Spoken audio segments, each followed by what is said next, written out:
नमस्कार, आम्ही प्राथमिक विद्यामंदिर मुंबईवाडीचे विद्यार्थी आहोत.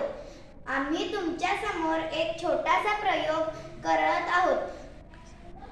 घरातील कचऱ्याचे काय करावे अशी आमची समस्या होती.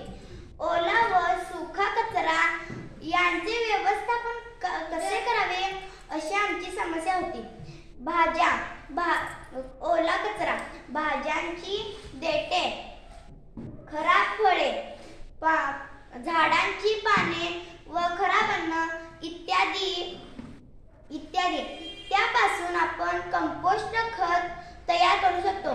ते आपल्या शेतीसाठी उपयुक्त असते.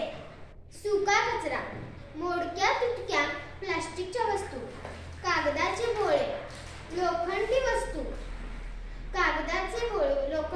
सुका कचऱ्याचा पुनर्वापर करता येतो, नवीन वस्तू बनवू शकतो.